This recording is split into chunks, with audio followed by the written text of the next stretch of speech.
Welcome to the September 28th, 2021 regular school board meeting, which I now call to order. This morning, our invocation will be given by Imam Abdul Karim Ali from the Tampa Bay Area Muslim Association. It will be followed by the Pledge of Allegiance, led by Vice Chairman Mrs. Long, and the National Anthem, performed by the Lakewood High School Chorus under the direction of Lisa Dean, the choral director, and accompanied by Jacob Merrick, the chairman of the Performing Arts Department at Lakewood High School. Good morning and welcome. Please stand.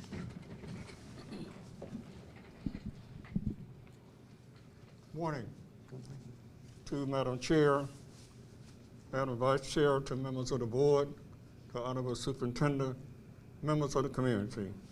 I'd like to extend a greeting of peace as given from our Creator to the human family. God, peace be with you. May we pray. With our Lord's name, with our Lord, the Creator's name, the merciful benefactor, merciful Redeemer. We witness that there is but one Lord, one Creator, the Creator of the human family and the Creator of all systems of knowledge. The praise and thanks belong to our Lord, the Creator. We beg for your forgiveness and we beg for your mercy.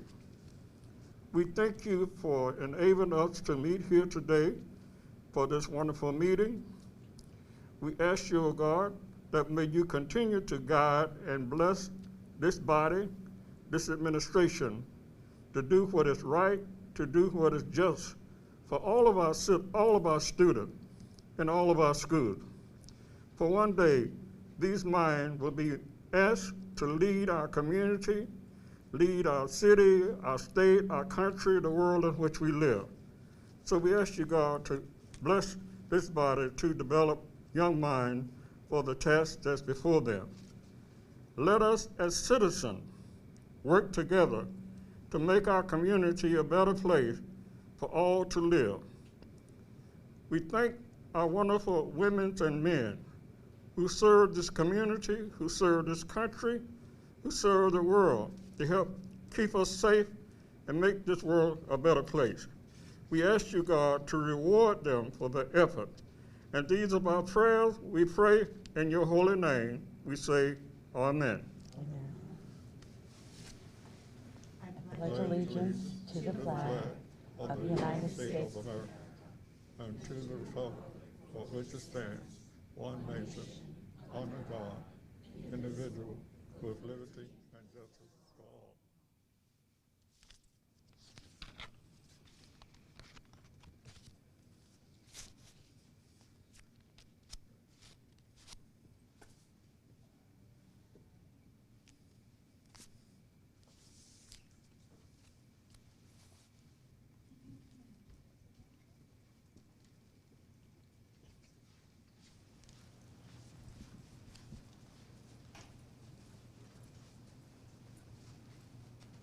Good morning. My name is Jacob Merritt. I'm the department chair for Performing Arts at Lakewood High School. This morning, we will have the Spartan Chorus led by Miss Liza Dean performing the national anthem, followed by Lift Every Voice and Sing.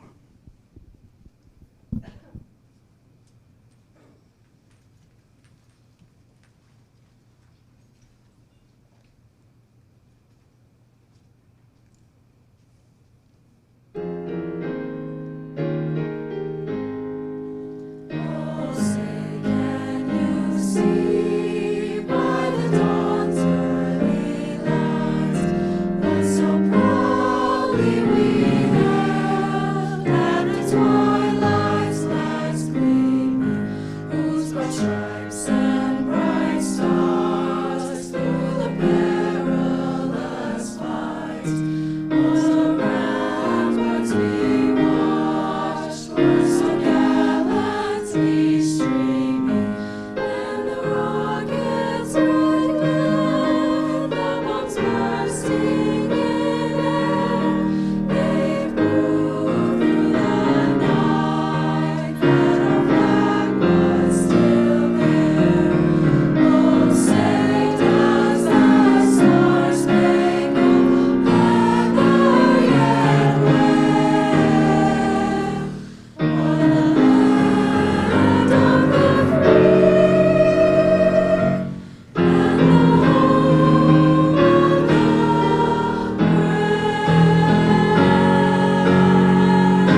Thank you very much to the Lakewood Chorus, and thank you, Iman Ali. We appreciate you coming and participating in our board meeting.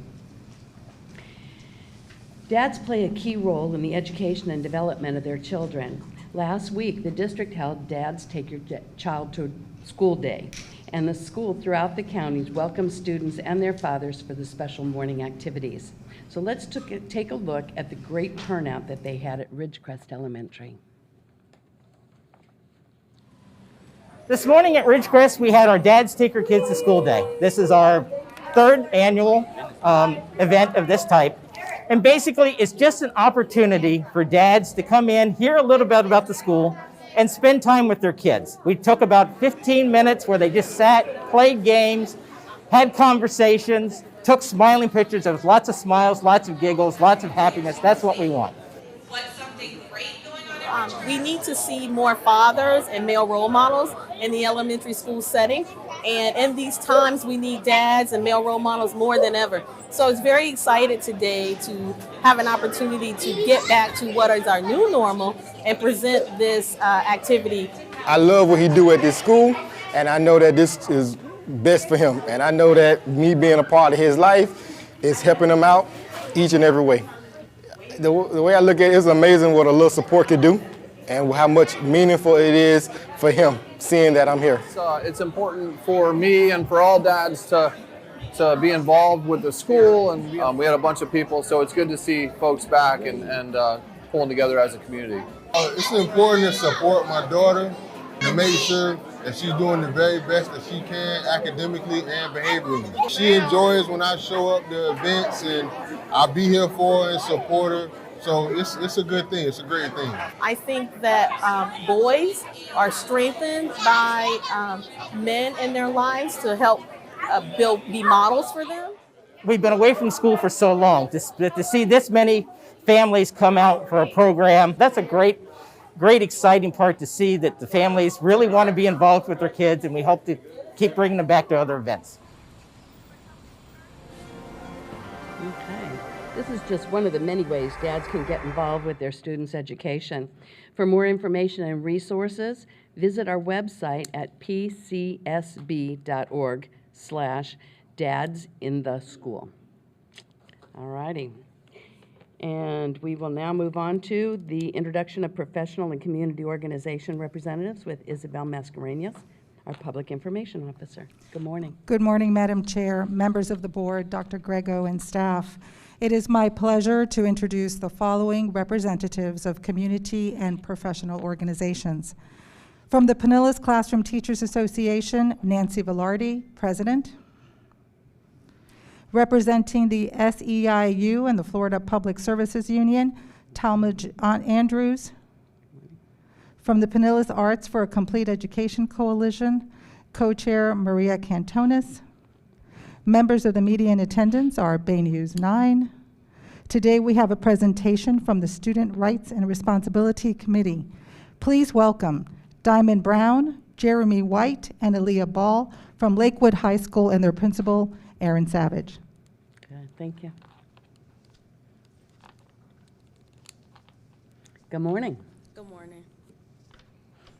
Good morning, everyone. My name is Diamond Brown, and I am a Lakewood High School senior. I also take part in many programs and clubs, such as the National Honor Society, AVID, ALMA, Drama Club, CROP, and I am class of 2022 senior class president. A few things I would like to talk about today are AVID and the CROP programs at Lakewood and how they prepare students for after school, after high school. However, there aren't many classes or programs that help prepare these students or yourself for the real world, such as starting applications and looking for scholarships as you're getting ready for college. For example, last year, AVID gave me my first opportunity to apply for a scholarship. It was the Dr. Martin Luther King Jr. Essay and Oratorical Scholarship, and I came in first place. AVID and CROP are two programs that are not enough talking about and that students don't really take part in. While AVID stands for Advancement via Individual Determination, CROP stands for the College Reach Out Program. These programs work hand in hand in preparation for students to get ready for life after high school. They teach you organization, time management, and how to successfully complete a post-secondary education. As I've taken from my freshman to senior year, I can truly say how much it's helped. From setting goals, planning things out, and maintaining a balanced schedule, my high school experience has truly become one to remember, as I have learned how to have fun while also being on top of my academics. Good morning. My name is Aaliyah Ball, and I'm currently a senior at Lakewood High School's Center for Advanced Technologies, and I take part in a multitude of organizations such as National Honor Society, Spanish Honor Society, FBLA, and I'm the captain of the swim team. But I'm mostly going to focus on FBLA for right now, also known as the Future Business Leaders of America. I became a member of this organization my 7th grade year at Madeira Beach Fundamental, and I've stuck with it ever since. FBLA has taught me a multitude of skills such as public speaking, leadership skills, how to work as a team, but above all, it's taught me to become a more confident person and how to push myself past my comfort zone.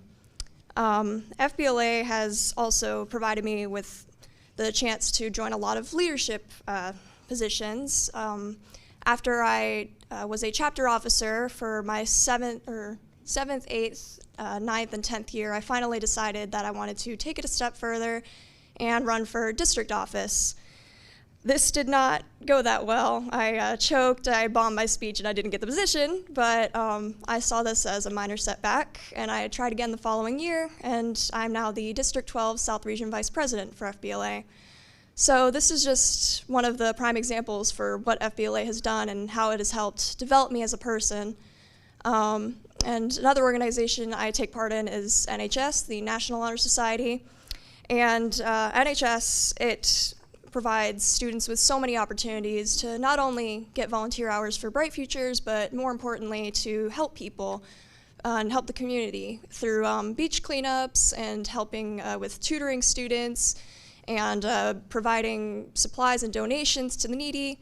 NHS is truly an amazing organization that never fails to give students the opportunity to help and give back to their community. So while these are only 2 of the organizations that I take part in, there's still many other amazing programs that our school has to offer. So thank you. Good morning, my name is Jeremy White. I'm a senior in the CAT program at Lakewood. I follow the programming pathway, and my experience has been, I have worked on the CAT website at our school. I've also helped to develop the food pantry website that's used at Lakewood, Hollins, and Gibbs High School. I've taken courses such as Foundations to Programming, AP Computer Science, and I'm currently enrolled in procedural programming. As a senior in CAT, I am a member of the CAT Advisory Board. I collaborate with teachers and administrators and sponsors to help ensure that students have the proper tools necessary to succeed in the workforce, whether they choose to follow a career field in STEM or liberal arts, ensuring that students are well-versed in things like our robotics program, cybersecurity, and our programming pathway, of course. I'm also part of the Network Assistant Program, where I work hand-in-hand with our IT Director, Mr. Borg, to ensure that students and teachers have the proper hardware and software to complete their daily tasks and such, and above all, to ensure that students are prepared to do their schoolwork and whatnot. Thank you. Thank you. Thank you both, and congratulations on your first place as well as your district position.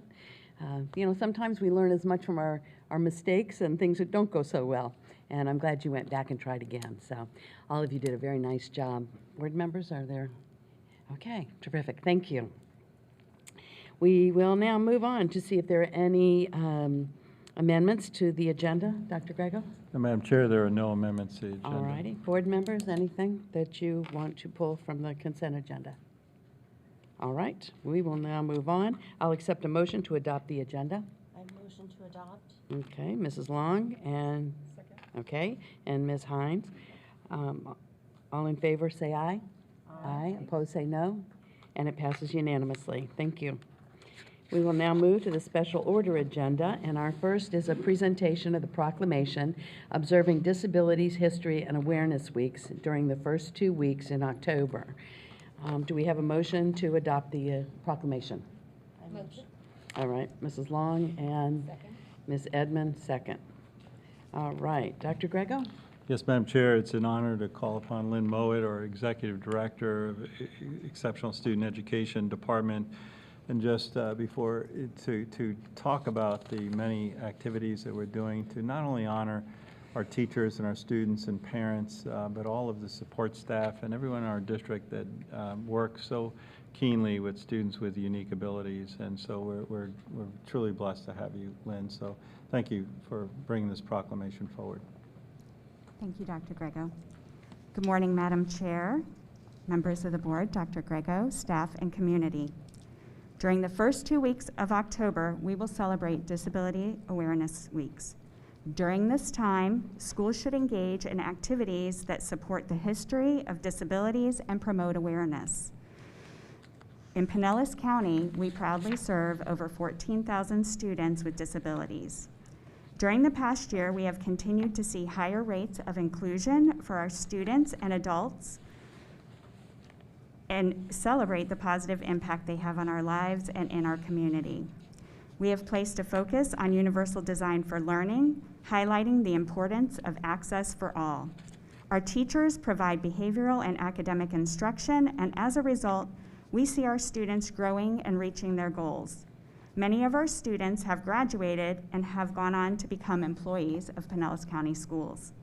Throughout these 2 weeks, schools should support activities that promote positive attitudes towards the successful inclusion of students with disabilities, increase respect and acceptance of individual differences, increase understanding of disabilities and related social issues, and facilitate the development of literacy and language arts skills through activities about disability awareness. Thank you for acknowledging the importance of our students and adults with disabilities and the positive impact they have on our district and community. Good, thank you. All right, Mrs. Long, would you please read the proclamation? Proclamation, Disability History and Awareness Weeks. Whereas the Pinellas County School Board recognizes the important contributions and achievement of individuals with disabilities. And whereas during this 2-week period, students may be provided intensive instruction to expand their knowledge, understanding, and awareness of individuals with disabilities, the history of disability, and the disability rights movement. And whereas the goals of disability history and awareness instruction include a better treatment for individuals with disabilities, especially for youth in our schools, and increased attention to preventing the bullying or harassment of students with disabilities. B, encouragement to students with disabilities to develop increased self-esteem, resulting in more students with disabilities gaining pride in being an individual with a disability, obtaining post-secondary education, entering the workforce, and contributing to their communities. And C, reaffirmation of the local, state, and federal commitment to the full inclusion in society and the equal opportunity for all individuals with disabilities. And whereas public awareness, knowledge, and understanding of disabilities promotes full participation by students with disabilities into the school and community activities. Increased knowledge of individual contributions by people with disabilities advances inclusive communities. Now, therefore, the School Board of Pinellas County does hereby recognize the first 2 weeks of October as Disability History and Awareness Weeks in Pinellas County Schools, and we call on all citizens of Pinellas County to celebrate the many contributions individuals with disabilities make to Florida, our nation, and the world. Good, thank you. Board members, any comments or, okay. Then we have a motion and a second to adopt the proclamation observing Disability History and Awareness Weeks during the first 2 weeks in October of 2021. All in favor say aye. Aye. Opposed say no. It passes unanimously. Thank you.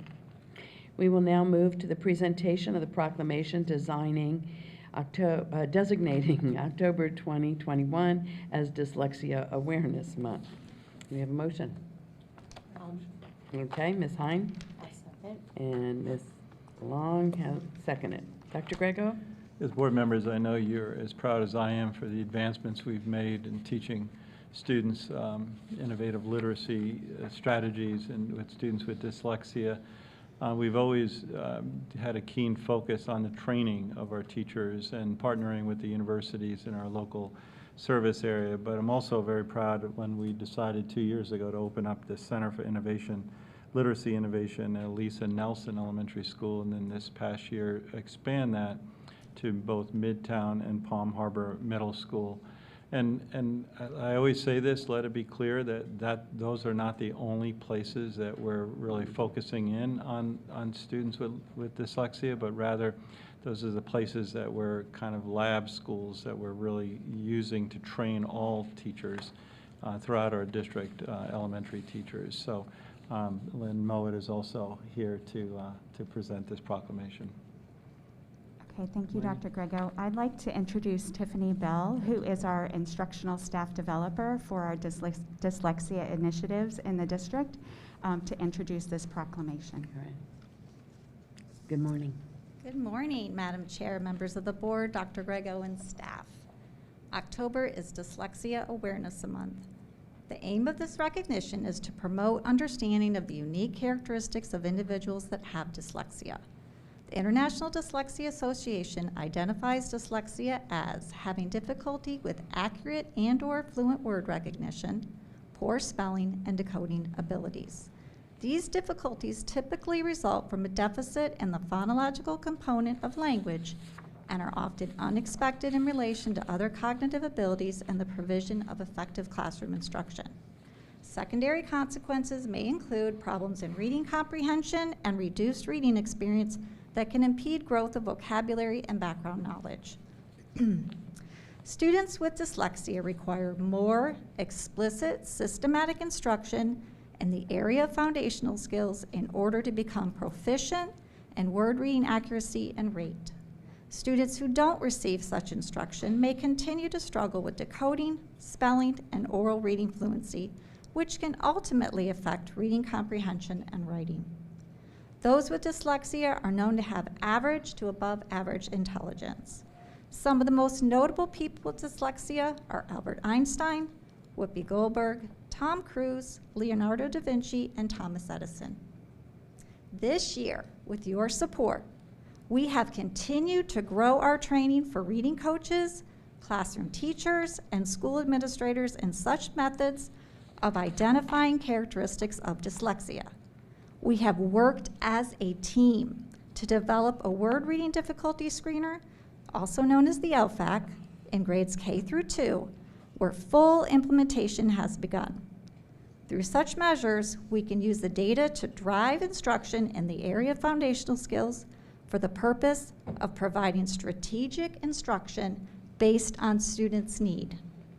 We have also developed a screening process for grades 3 through 5, where teachers are encouraged to take a closer look at students who meet set criteria for further screening. Teachers can then use the data to dig deeper to determine if the student's word reading accuracy and rate has a negative effect on their reading comprehension. Through such measures, they will be able to use the data to drive instruction and systematically address deficits in the area of foundational skills so that our intermediate students become proficient at reading and understanding grade level text. Excuse me. Thank you. Thank you. All right, Mr. Dudley, would you please read the proclamation? Thank you, Madam Chair. Whereas the Pinellas County School Board recognizes that dyslexia is defined as an unexpected difficulty in reading for an individual who has the intelligence to be a much better reader, and due to the difficulty in getting to the individual sounds of the spoken language, which affects the ability of the individual to speak, read, spell, and often learn a language. And whereas dyslexia is the most common learning disability and affects 80 to 90% of all individuals with learning disability, and that early diagnosis of dyslexia is critical for ensuring that individuals with dyslexia receive focused, evidence-based intervention that leads to the promotion of self-awareness and self-empowerment and the provision of necessary accommodations to ensure school and life success. And whereas an individual with dyslexia may have weakness in decoding or reading fluency and strength in higher level cognitive functions such as reasoning, critical thinking, concept formation, and problem solving. And whereas the Pinellas County School Board celebrates that great progress has been made in understanding dyslexia on a scientific level, including the epidemiology and cognitive neurobiological basis of dyslexia. And now, therefore, the school board of Pinellas County does hereby proclaim October 2021 as Dyslexia Awareness Month in Pinellas County Schools, and in doing so, urge all citizens to recognize that dyslexia has significant educational implications that must be addressed. Very good, thank you. All right, we have a motion and a second to adopt the proclamation designating October 2021 as Dyslexia Awareness Month. All in favor say aye. Aye. Aye. Opposed say no. It passes unanimously. Our third proclamation is the presentation of a proclamation designating October 2021 as National Physical Therapy Appreciation Month. Do we have a motion to adopt? Motion. All right, Mrs. Long and Mrs. Edmond, second. Dr. Grego. Yes, Madam Chair. This proclamation will also be presented by Lynn Mowat. She's Take it away, Lynn. 3, but before I turn it over to her, it's always appropriate to thank our physical therapists and for the many students that they serve. And sometimes we don't, it goes unsaid, but the parents that are so appreciative of the services they receive in our public education that otherwise they would not have. So, Lynn, thank you. Thank you. I'd like to introduce Jody Becker, who is the coordinator of OT and PT services for Pinellas County Schools. Good morning. Good morning, Madam Chair, board members, Dr. Grego, staff, and community members. October is recognized as National Physical Therapy Month, sponsored by the American Physical Therapy Association. Pinellas County physical therapy staff not only support a student's ability to access the educational environment, but also help a student participate in all aspects of the educational program. They accomplish this by utilizing therapeutic techniques to improve a student's quality of movement by modifying the environment using adaptive seating and a variety of mobility devices, and by collaborating with and educating staff to assist in enhancing a student's physical participation in all activities throughout their day. The PT staff do all of this to improve the student's meaningful engagement in his or her curriculum while promoting safety and greater independence. This past year, our physical therapists and physical therapist assistants have worked together to train more than 350 medical behavioral associates across the county in proper body mechanics, proper lifting techniques, and transfer training, as well as educating them on adaptive equipment such as wheelchairs for maximum safety for themselves and for our students with special needs. This is an ongoing initiative that will continue as new MBAs are hired and existing MBAs need refreshers. I am proud as the coordinator for OT and PT to represent and recognize our physical therapy staff for their dedication and hard work on behalf of Pinellas County School students. And I want to thank you for taking the time to recognize them today. Very good, thank you. Thank you. Dr. Carr, would you please read the proclamation? Thank you, and thank you to the physical therapists for the shift in so many ways to meet all the needs during this ever-changing time and in different environments. Thank you. Proclamation, National Physical Therapy Month.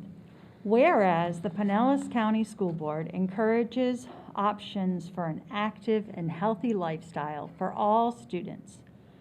And whereas Pinellas County School Board speaks for the best interest of students in recommending physical therapy by a licensed physical therapist to achieve safe physical access to the curriculum. And whereas through a national effort, the Pinellas County School Board and community members are encouraged to join together to raise awareness of the importance of physical therapy during the month of October 2021. And whereas this effort will bring awareness to our schools, community, and around the country of the roles of physical therapists in our schools. Now, therefore, the School Board of Pinellas County does hereby proclaim October 2021 as National Physical Therapy Month in Pinellas County Schools. And in doing so, urge all citizens to join in a national effort to raise physical therapy awareness. Very good, thank you.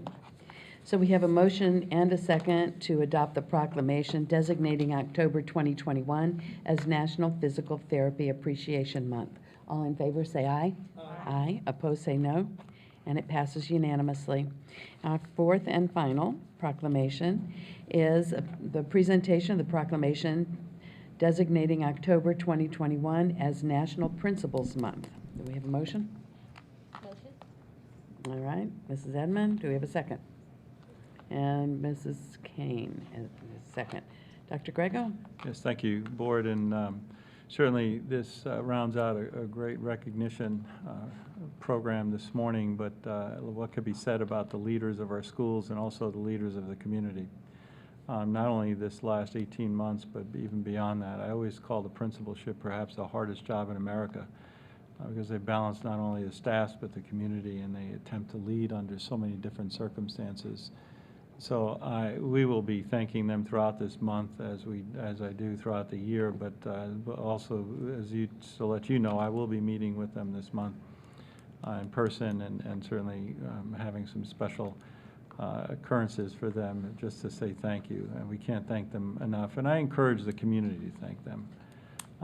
If you have a child in this school district, you have a principal, and it doesn't take much to just reach out, maybe a little note or sometimes they get so many emails that, but getting an email from you saying thanks for the job you do every day means the world to them.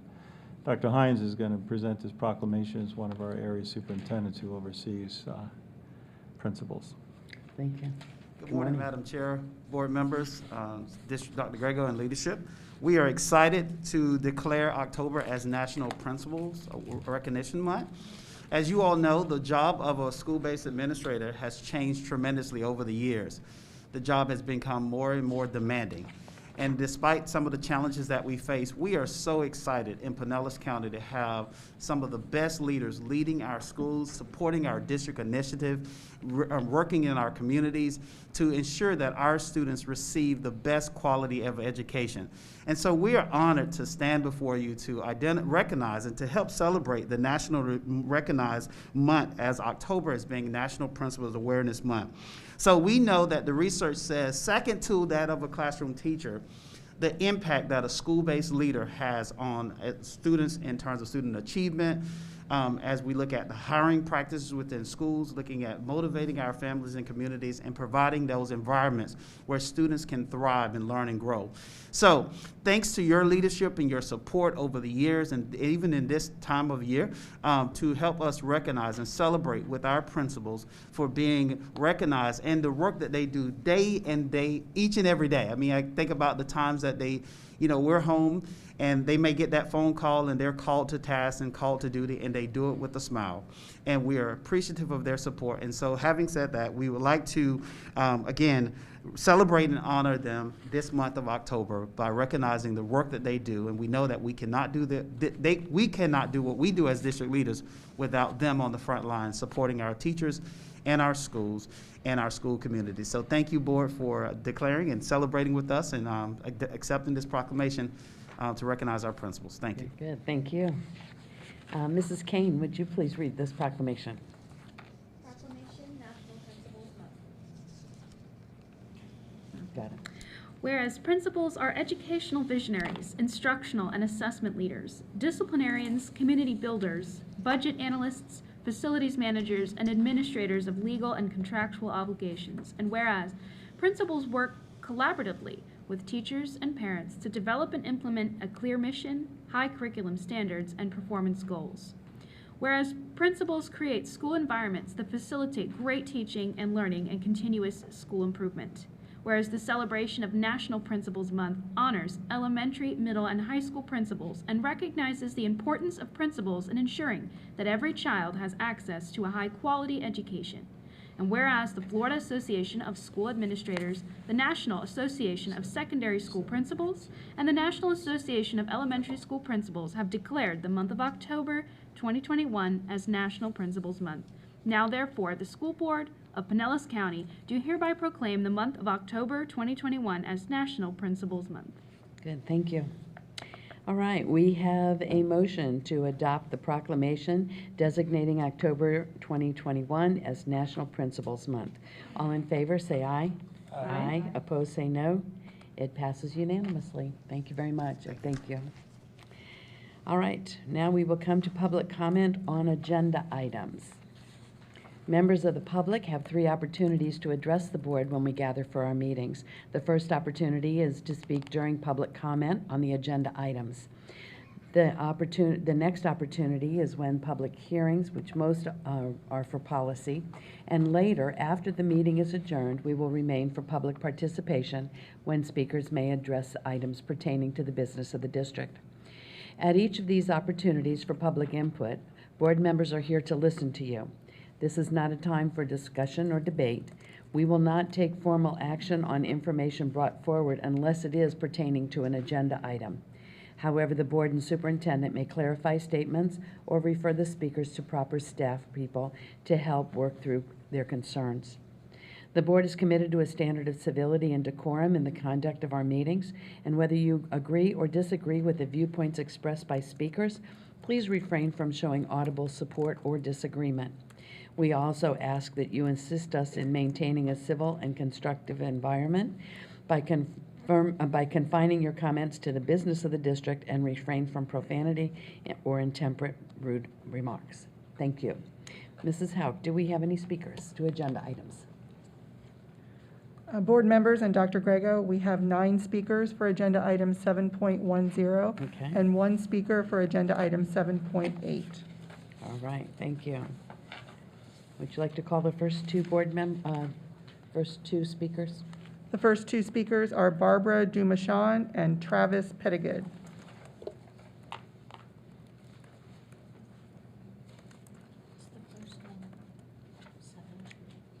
Seven 7.10 and 7.08.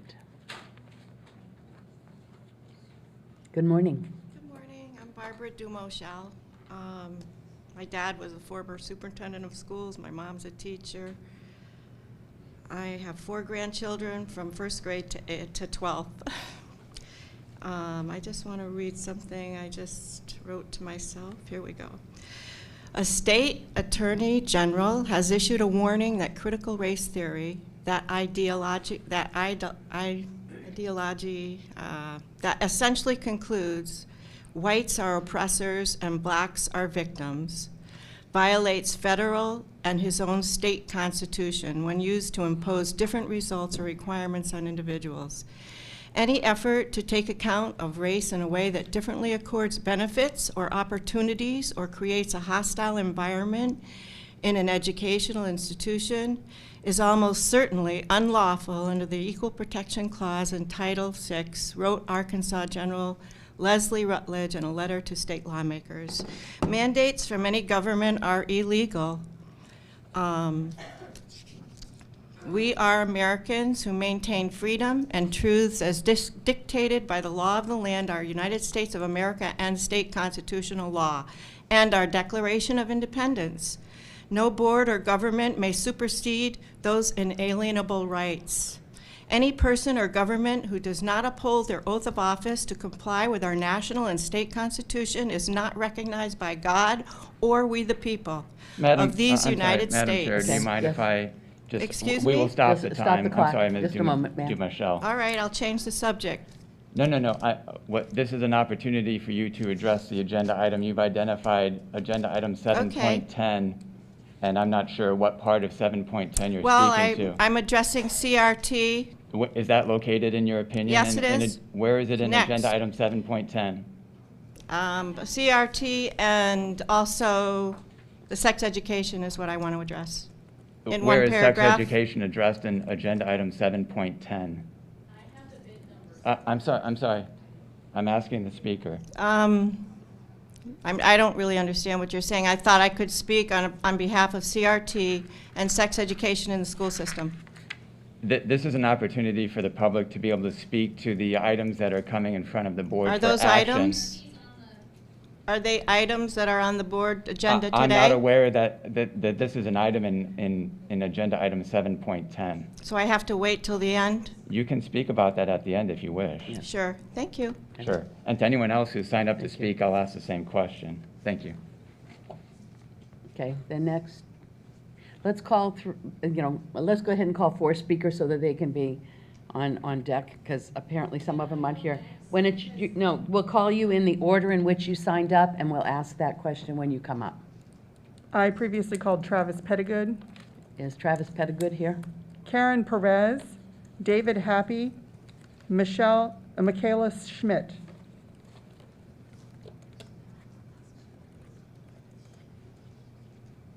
Okay, who was the first person you called? Me. Karen Perez. Karen Perez. Okay, good. Spelled weird. Thank you. I'm not sure now if this is relevant or not, because I did do 7.10, and I do want to talk about curriculum. I won't bring up the acronym, but I will say that I just want to encourage you, when you are thinking about curriculum and cultural influences or whatever you want to put in there, I just want to share a little bit about my background, who I am, and I am a minority. I'm Hispanic, second generation from Puerto Rico. Mother had me when she was 19. Father left me when I was 2. My father to this day cannot read or write. Criminal, drug addict, was never in my life. Mother married 4 times. Grandfather worked in a wafer factory from Puerto Rico, came here, couldn't speak a word of English. I stand here before you as a woman who is single. I've never been married. I have a master's degree. I have a very good job, and I own my own home. So I encourage you, when you look through the lens of identity politics and encourage children to identify solely with the tiny, tiny perspective of the color of their skin, where they come from, I really caution you against doing that, because I didn't have that experience when I grew up. And I did get discriminated, but I used it as fuel. I didn't use it to make myself a victim. I didn't have anybody to look up to. I didn't have a parent who did any of the things I did. But I found the influences out there. My mom encouraged me as a single mom, a nurse who worked very often, oftentimes holidays, things like that. I was raised a lot by my grandparents. I was an only child. I encourage you to let people's unique selves shine and not whittle them down to the tiny little prism of your color of your skin. It's degrading, it's insulting. It's insulting towards others too, who you may define as oppressors. We're all in this life, we have our own unique journeys. And people like myself who choose to succeed and transcend identity politics do not need teachers and curricular planners to speak on my behalf or attempt to encapsulate my unique personal life experience through one narrow lens. Again, I will say it is very insulting. And children growing up today, I don't think they have an alternate perspective.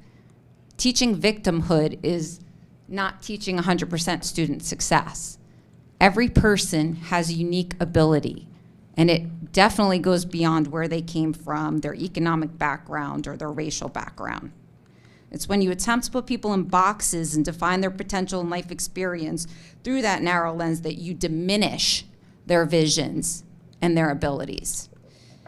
And I sit here as an example of that. So I didn't have all those hang-ups, and I didn't let those hang-ups get to me. And I came out pretty okay. So I just asked the board to consider that. Good, thank you.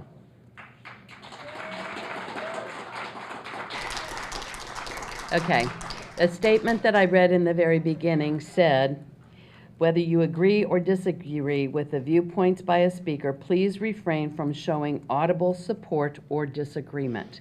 If you agree, you're more than welcome to raise your hands or give her the thumbs up or whatever, but we will not have people applauding.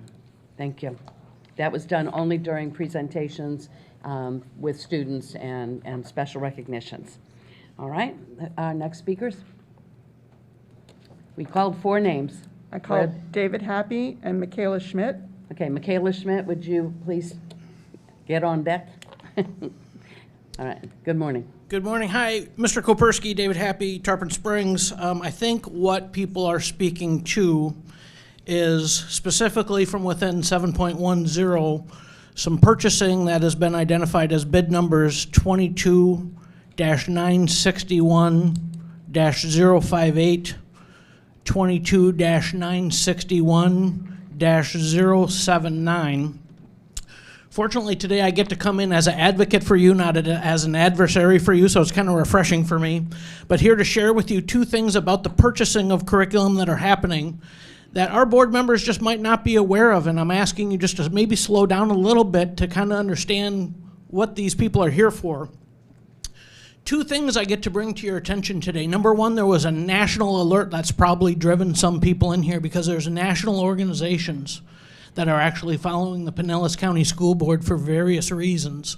But one of those alerts brought to the attention things that were contained within your consent agenda for today, having pertaining to curriculum that you're probably going to want to take a look at. The other thing that I want to bring to your attention is, as a result of the curriculum that Pinellas County has been working towards and working on, there's a local law firm that's been gathering information that is specific to 7.10, that is specific to the bids numbers 22-961-058 and others, and specific to a sunshine request that I completed, which comprised a bunch of information about some training for culturally relevant teaching that ties specifically into these bid numbers.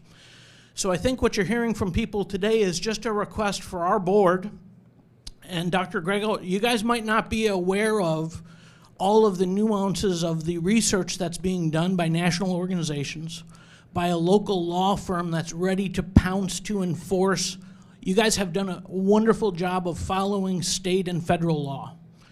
And so what I'm here today is just to point out to you what several of these people are here to talk about is things that may be contained within your consent agenda that I think you already approved it.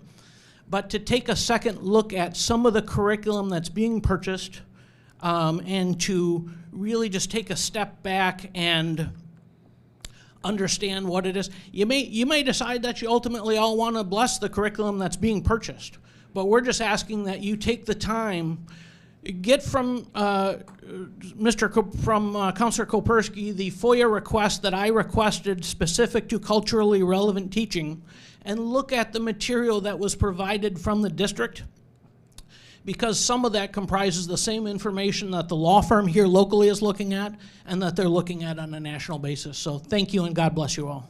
Thank you. Thank you. Our next speaker. Emmanuel Oramos, Amber Alici, Angela D.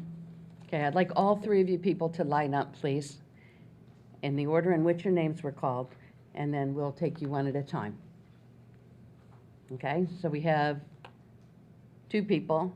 The 3rd name, you can stand just behind him. Okay, who's the first person? Okay, very good. Thank you. Welcome. Hi, thank you for having me.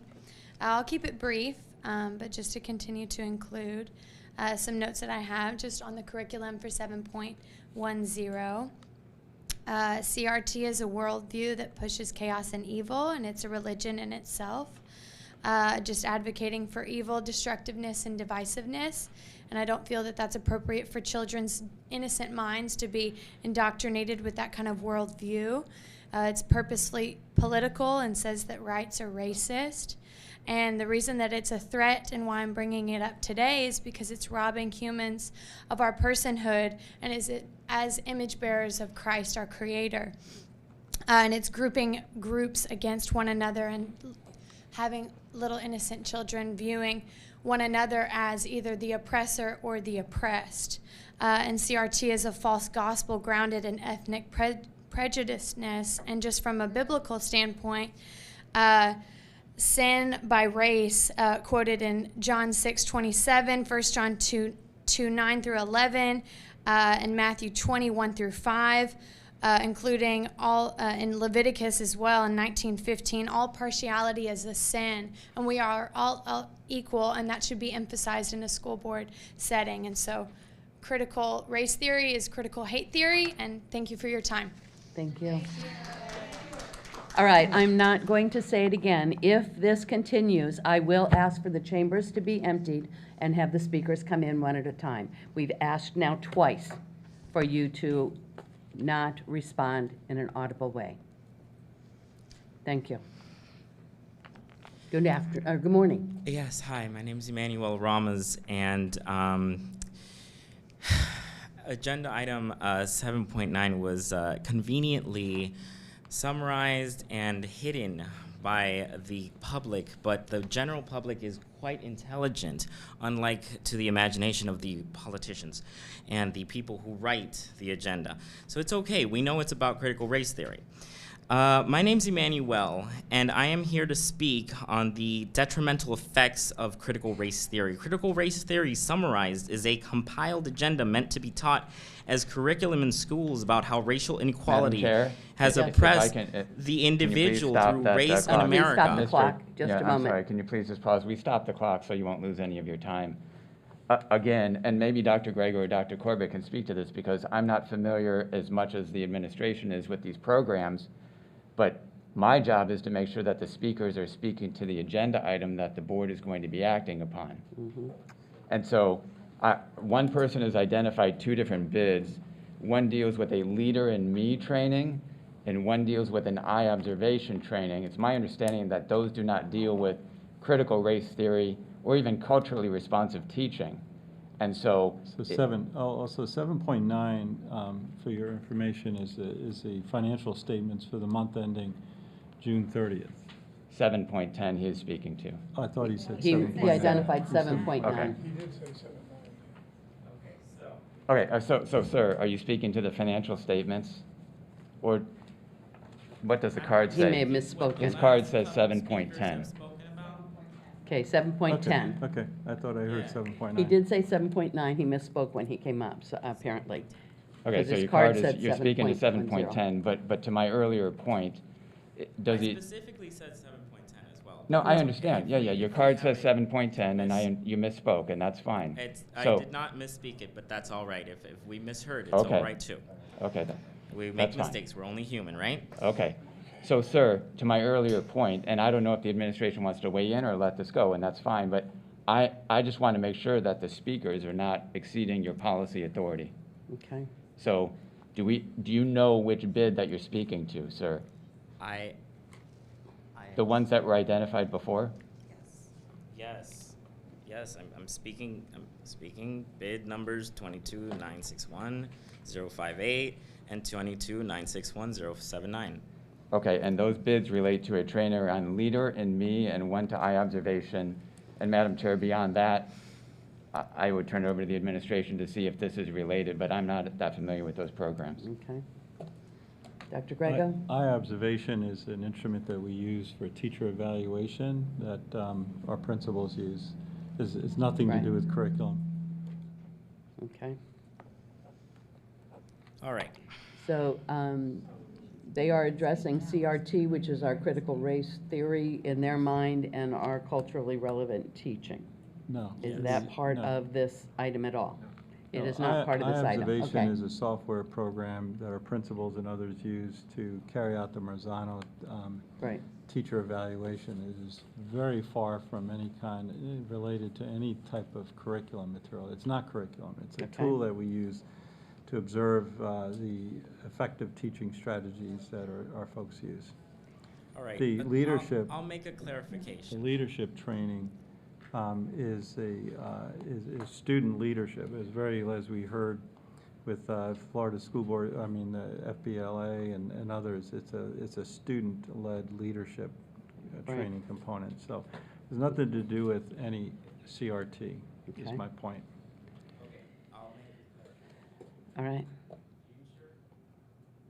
Speak about, it is important that we hear certain, it's whatever the responsibility that you have as the school board members to legislate, pass rules, pass ordinances over the students. It is important, what I have to say, because it encompasses a great many things. All right. Then we're going to ask you to speak after the meeting is adjourned, since it's not to an agenda item. It is towards this specifically agenda items. It is the vocabulary of that agenda item is specific, and I am specifically going towards 7.10.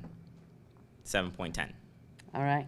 All right. So, this country was founded on the beautiful idea of freedom, self-expression, and a pursuit of happiness. Yes, our country saw great injustices, but it evolved successfully in ending it and providing equality for all. The American people have had a long and proud history in eradicating oppression, hate, inequality, unlike any country on earth, so much so that, and so successfully that it is still has the highest rate of immigration in the world. Amongst the many immigrants that have come are my family. As my grandparents fled Cuba as exiles, they left an idea known throughout the world as the most oppressive form of human enslavement ever, communism, an idea rampant oppression fostered and promoted by misery-loving company individuals, and a concept that has failed everywhere it has been tried. Upon leaving the country, we brought our culture, a culture of pride, hard work, and a need for individualism, an entrepreneurial spirit so strong that it built both Miami and Tampa from a once swamp. Principles and values beating parallel to that of the American heart. I'll be damned, and I'll be damned if me or my children will stand for this load of crap to be taught in our schools and taught with the to teach us to be inferior, shamed, or placed with ships on our shoulders by some myth that our country was founded on the hatred of man towards another man by their skin color. Our country has been seen inequality and violence, but from the same soil, equality and love was grown. To form a foundation for my family to step as once immigrants and today proud Americans. Thank you. Thank you. Your time is up. Please stop Mr. talking. Aronos, your time is up. Thank you. All right. Okay. Can you please make sure that he finishes speaking? Thank you. Goodbye.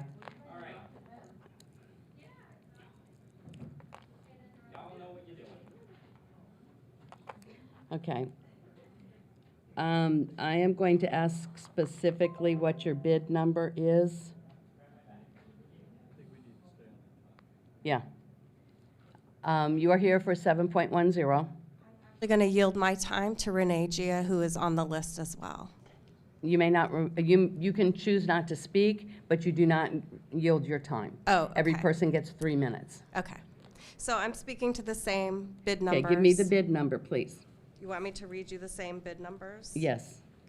I hope you're not timing me for that. I'm not timing you at Thank this you. point. I'm asking you which bid number so that we can look at what Okay. the exact item is. 22-961-058 and 22-961-079. Okay, that is from the professional development. It is Yep. learning, it's LSI, Learning Sciences International. Yeah. Are you speaking to that item? Yes, ma'am, I am. All right. Yes. I am a parent. I am a woman of God. I am very concerned about what is happening in this government school system. These items need to be discussed and disclosed to the public at large. I'm asking for a meeting in which all citizens and parents and teachers and staff are invited to to actually read the language, because like what has already been said today, many people have no idea the language that are in these bids and what y'all are looking to pass a budget for. We decline that. Thousands of parents in Pinellas County decline that. We do not want you to pass a budget for these measures. We want an open town hall meeting where these can be discussed openly. We can all see what the language is, what's behind this. That's why you're hearing from us today, because we are aware of the racial bias behind these bid items. You may not be aware, and the public may not be aware. So we need to have an open discussion before any vote takes place, any monies are allotted.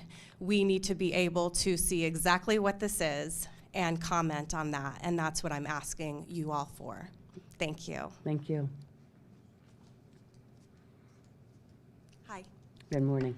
I'm also speaking on item 7.10, the same exact bid numbers that she just mentioned. Okay. I'm asking you to table this for discussion and do some more, so we can do some more research in regards to what these items are. We discovered after a lot of digging that two of the vendors / contractors, when you research who backs them and who funds them, it goes all the way back to Ibram X. Kendi, Critical Race Project, and or Critical Race Theory, and the 1619 Project. We spent hours this whole weekend digging all of this up, okay? And literally, he teaches kids to be racist from his book. Quote, "The only remedy to past discrimination is present discrimination. The only way to remedy present discrimination is future discrimination." So please do not vote on this, because if you pass it, it's breaking the Florida law. And then I started doing some more digging and more digging and more digging. And let's see, here we have a job description here in Pinellas County. Equity training, equity teacher, equity. Madam, please stick to the agenda item. Yes. Okay. Thank you. Thank you. Thank you. Our next speakers. The next two speakers are Renee Chia and Eric Rogers.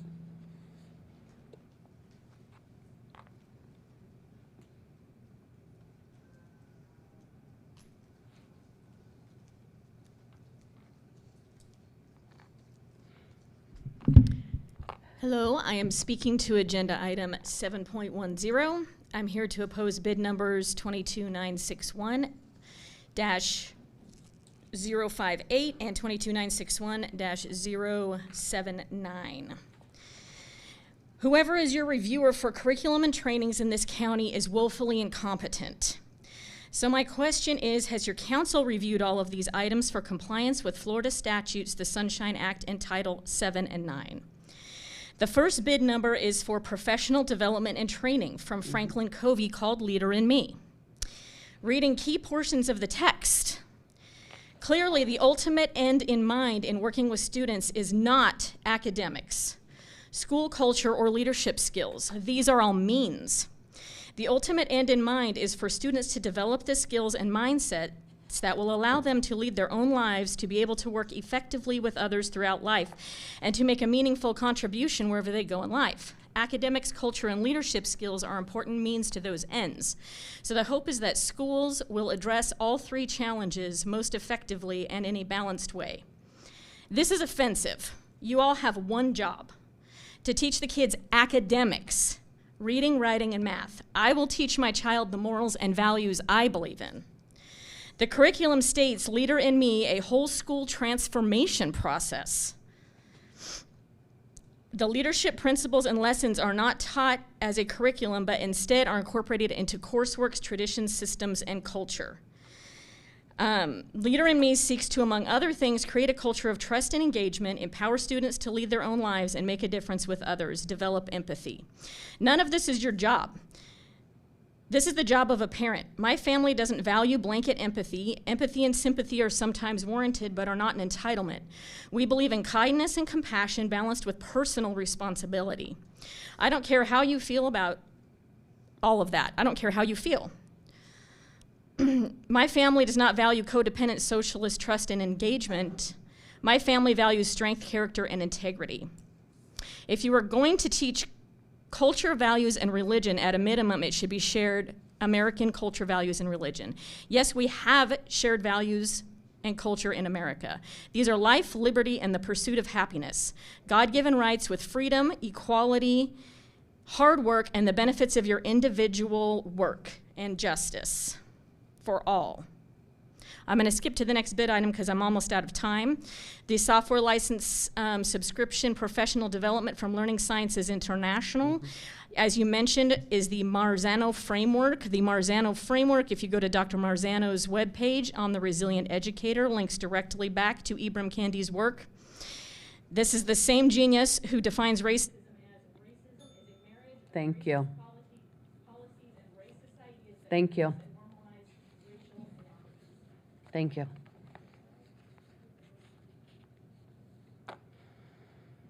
Good morning. I just want to thank you all for the work that you are doing here for the community. I realize it is not an easy job. It's a lot of work, and I do appreciate what you are doing here. I do want to speak to item 7.10. Again, as you've witnessed amongst many of the community members here, there, if nothing else, something that can be brought or taken away from this is a need to take the time to reevaluate or relook at some of these different curriculum providers, and specifically the contractors that the board here is taking on. That's all I ask, is that there are enough people here to make it where it is enough of an item of concern, where we should simply look, take the time, and also evaluate what some other opportunities might be. Whether if there is a need for educating more on anti-discrimination efforts, there are other avenues, there are other curriculum providers. I myself have a background in human rights education, and so I've spent many, many years doing that, but I do believe it is very important to maintain those patriotic values and to, of course, maintain the work we're doing in the community. So I do request you take time, please table this item for the time being, and really seek some other opinion and feedback, because there are so many. What's really incredible is there are many homeschool moms here as well who have other incredible curriculum resources that might be of asset to the board here. So we should work together as a team to look for alternative solutions that the majority can, of course, agree upon. Anyway, thank you so much, and thank you for the work you're doing. Thank you. There are no additional speakers. Oh, all righty. Good, thank you. All right, so we now move down to the consent. Do we have a motion? All right, Ms. Edmond? Do we have a second? Do we have a second? Okay, I didn't hear you, I'm sorry. Dr. Carter. All right, all in favor say aye. Aye. Opposed say no. All righty, and it passes 6-1 with Mr. Dudley voting against the entire consent agenda. All right, so we now move on to setting a public hearing and authorizing the advertisement of the public hearing to consider amendment to policy 2250, which is fundamental school and magnet programs. This is the first reading. Do we have a motion to accept? Okay, Ms. Hine. Do we have a second? Okay, Dr. Carr and Dr. Grego. Yes, Madam Chair, and to the public, this is an item that this board reviewed very carefully during our last workshop, and it's some minor modifications to our district application program. I asked Mr. Hendrick, the Associate Superintendent for Teaching and Learning, to present those to you. Good morning. Good morning. Thank you, Dr. Grego, board members. In the community, today we asked to set a public hearing on this first reading on policy 2250, working on our district application programs. As you know, there's a 47-page manual that outlines the processes of the district application programs, including how parents apply, receive invitations, acceptance, and waitlist procedures.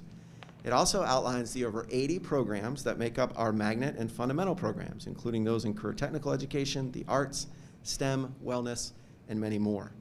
At the school board workshop on September 21st, we shared with you the process for gathering input from stakeholders and how recommendations are made for changes.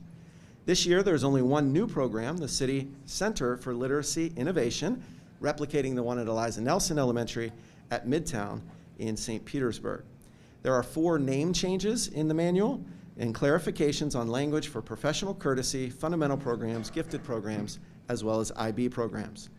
This starts the process of our annual district application program season, including upcoming events, such as on October 12th, the virtual Q&A for parents in the community to learn more about programs, school-based discovery nights throughout the months of October, November, and December, and our in-person fairs this year on October 19th at Tarpon Springs High School, October 23rd at Largo High School, and October 26th at Northeast High School. Thank you. Very good, thank you. Now, this is an item that we workshopped at our last meeting. We had some discussion. So we have a motion and a second to set the public hearing and authorize the advertisement of the public hearing to consider amendment to policy 2250, which is fundamental school and magnet programs. All in favor say aye. Aye. Opposed say no. Passes unanimously. We'll now move to request approval of the proposed 5-year capital outlay plan and adoption of the tentative 5-year facilities work program for 2021-22 through 2025-26. Do we have a motion? A motion. Okay, Mrs. Long, do we have a second? Okay, Mrs. Kane with a second. Dr. Grego. Yeah, board members, this also was presented in great detail at our last workshop, a 5-year capital plan. Don't want to miss an opportunity to thank you for the aggressive plan that you continue to approve for this district, as we want world-class schools and buildings and materials and so forth for our teachers in our community. I believe Mr. Smith is going to introduce it, and also Mr. Hervick is ready to add to that conversation too. So, Mr. Smith? Thank you, Dr. Grego, Madam Chair, board members. This is our 5-year capital outlay and facilities work program. We are required to submit this by statute each year to DOE, and it must contain specific elements. This represents the fiscal year 21-22 through 25-26 5-year capital plan. It's been updated to reflect the new revenue estimates for that time period. It also has been updated to reflect the interest and principal payments for a bond issue that we issued this year, as well as major capital programs and projects we'll be undertaking over that time period. At this point, I think Mr. Hervick would like to address some major projects we'll be undertaking in that time frame. Yes, thank you, Mr. Smith and Madam Chair and board members. As Dr. Grego said, we did share a few of the details of the plan with you at the workshop, and I wanted to go ahead and share a little bit more with you, and also share some of the details with the members of the public as well. What we did not share at the workshop is the fact that the capital plan also includes our maintenance plan and a plan with our area superintendents.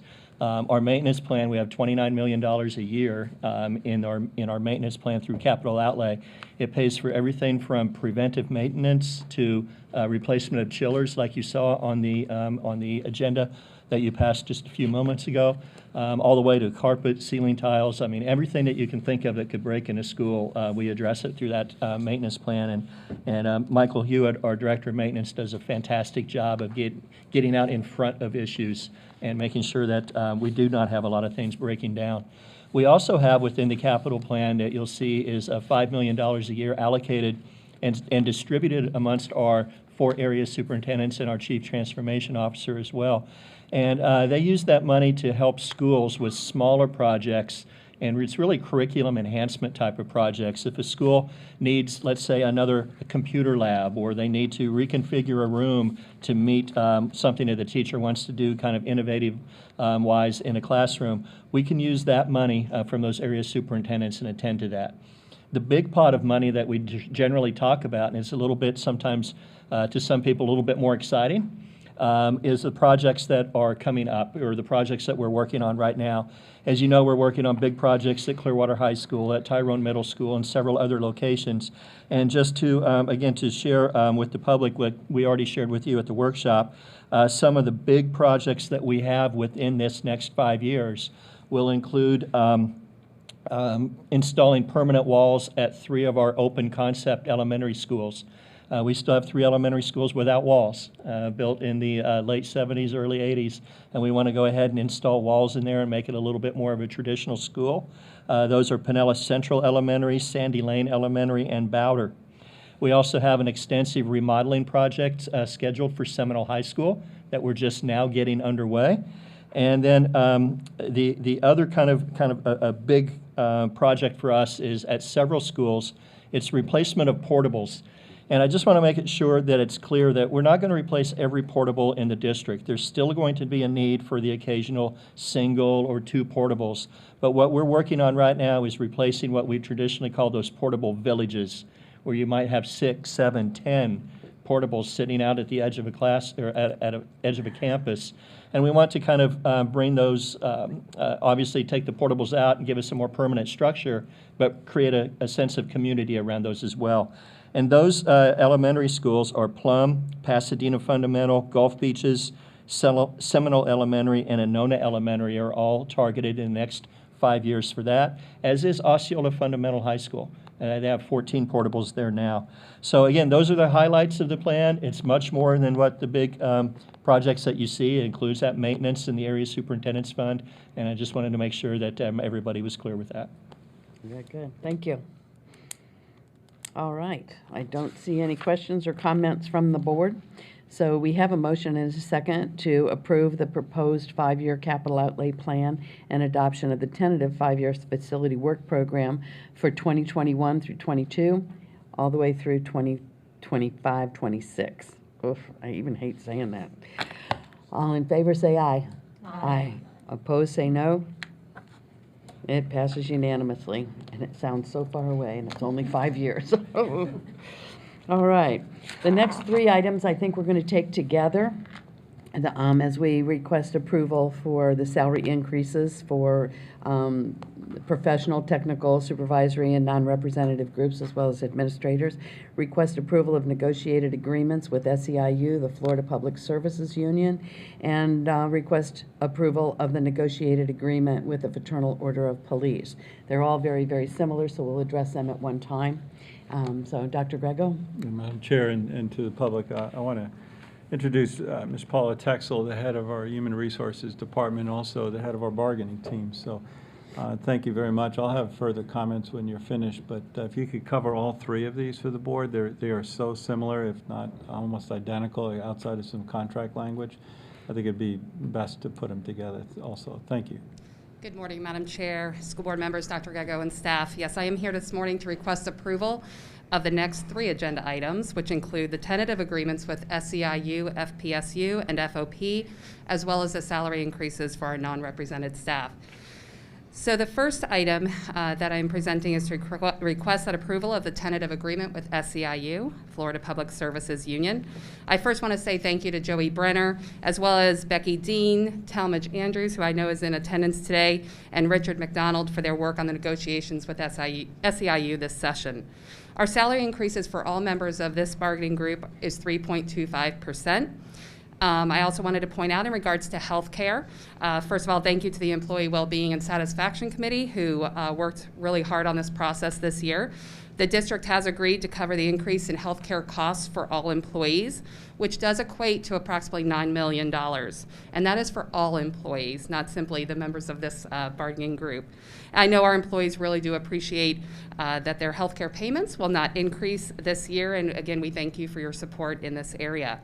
In addition, the school board will cover the approximately $4 million for the increased FRS contribution for all employees, again, which means no additional cost to our employees. So the total compensation package for SEIU this year is 5.2%. But as it was mentioned before, in addition to salary and health care, this year we renegotiated the expired contract with SEIU, and a few of the items that were agreed upon include clarifying the number of sick days that an employee may use for personal reasons increased from 4 to 5. We also clarified that some shift differentials for bus drivers include both the AM and PM shifts. We also increased the amount bus drivers earn quarterly for perfect attendance. We also discussed our bus assistants, which is a fairly new position, and talked about them receiving some uniforms as determined by transportation. And for our mechanics who do such a great job in our buildings and our sites, we did increase their monthly tool allowance from $50 to $75. And again, we just clarified some general language throughout the contract as well. So this agreement passed a few weeks ago, and all increases, if approved today, are retroactive to July 1st, 2021. And if approved, as I said, employees will be receiving their raises and retro checks on October 15th. So wanted to put that out. The next item is with our Fraternal Order of Police, or FOP. I wanted to thank Ken Afienko and Officer Dave Harrison for their work as we work through negotiations this session. Employees in this bargaining group will also receive a 3.25% increase. The board will contribute the same amount of health care and FRS as mentioned earlier. And again, their total compensation package is 5.2%. In addition to the salary and health care, several items in the contract language were agreed upon, in addition, including increasing the number of sick days, as I had just mentioned before, for our SEIU group. We also are providing an annual shoe allowance equal to $80 for these members. And we also did go back and clarify the increase in their certificate of distinction. And this is a program for all of our support employees who can participate in, and in just increasing their annual for certificate of distinction from $250 to $275, and if they do earn their certificate of distinction 2, from $275 to $300. And again, this was voted on a few weeks ago and passed as well. And again, these are retroactive and will be, if approved, they will receive their raises and retro checks on October 15th as well. And our final agenda item that is presented is for the approval of the salary increases for our non-represented staff. This includes staff such as confidential secretaries, our food service managers, those staff that are non-represented.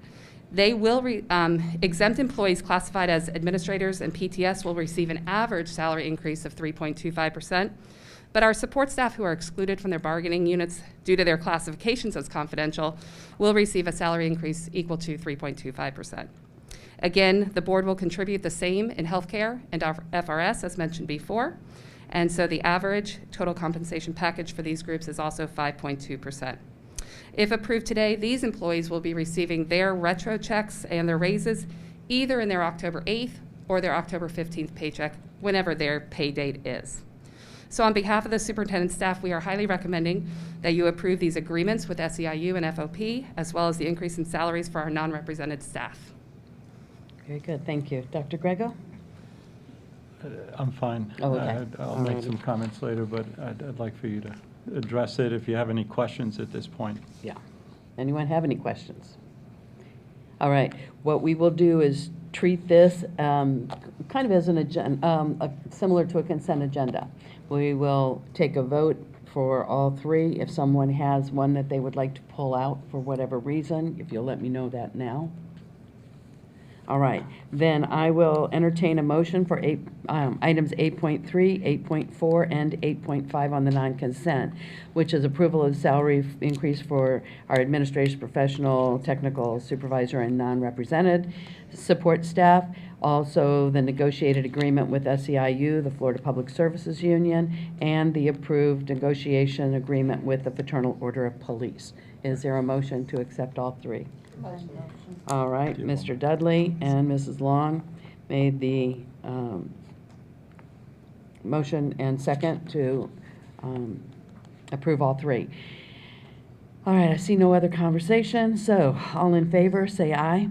Aye. Opposed say no, and it passes, all three pass unanimously. Do you have a, I think, go ahead. I did want to just, as those were approved, I did want to let you know we do have two other bargaining groups that we are continuing to work with. That is our PCTA and our PESPA groups.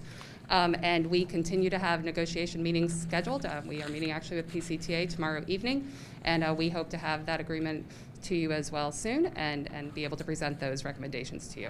Very good, thank you. All right, very good. So we will now move to items introduced by the superintendent. Yes, Madam Chair, and to the school board, thank you very much for, and I want to say thank you to all of our employees, well-deserved in terms of what this board has accomplished over the last, say, 9 years. I think this is my 10th in terms of bargaining, but in 9 years, this board has increased the instructional salary at 41.35 and the instructional support at 41.96%. we've used the word unprecedented a lot over the last 18 months for various reasons. I would include that in these increases for our faculty and staff. In addition to that, what's also unprecedented, this board has agreed to pay the entire amount of increase in health care. Healthcare costs continue to escalate, and to have a board that is willing and able to pick that up. So I want, and unfortunately, it goes about to say, well, that's not really a raise, but it really is, because the cost of healthcare is out of our control. So somebody has to pay for it, and when you use it, you have to pay for it. And so the notion that this board has been as nurturing and understanding with healthcare, rising healthcare costs to try to protect its employees has truly been remarkable. So thank you for that. I do want to thank, and Ms. Paula Texel, as we talked about it before, but Dr. Corbett, Lori Dart, Kevin Smith, and Rita Vasquez, and as well as many of the principals who serve on the bargaining teams and staff. So I'm proud as a 3.25% and to get this accomplished as early and to get these checks and to get the increased costs into our employees' pockets and before the holidays is very important, as I know it is to you. Also want to say, as a reminder, to thank this board for the $1,000 bonuses that were provided to all employees. As you remember, the governor provided a $1,000 increase for the work that they did over the last year and a half, but last year in particular, and was specific to classroom teachers and to principals. And as a result, this board came in and said, no, everybody else, bus drivers, food lunchroom service managers, workers, everyone, assistant teachers, everyone, regardless of your pay scale, everyone is receiving the same $1,000. We didn't tier it. Other districts thought about it, but we didn't tier it. We just paid that out. I know also that the bargaining team is important to me, and I know to this board, we've offered the extension of the emergency medical leave to the end of this semester, given some conditions that we will work, because we understand the notion about the COVID is still with us, and if people are out of sick leave, and that we want to help protect our employees. In addition, however, I want to continue to remind all employees about the sick leave bank, that it is also another viable option to do that. So thank you to this board. I don't think it's said enough in terms of what you're providing. You're the largest employer in this community, and you continue to provide what I think is understanding about their wages and increasing it. And I also want to thank Mr. Smith, because throughout the year we work to get to this point, and you can't just get to this point a month or two before. You have to plan for such a thing.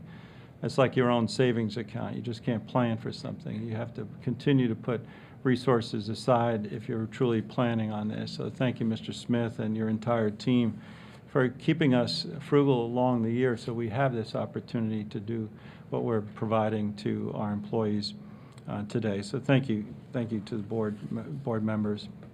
Also want to provide you, as Mr. Herbert could do this also, but I think he's kind of wanted me to do it. I don't know why, but to give you a transportation update.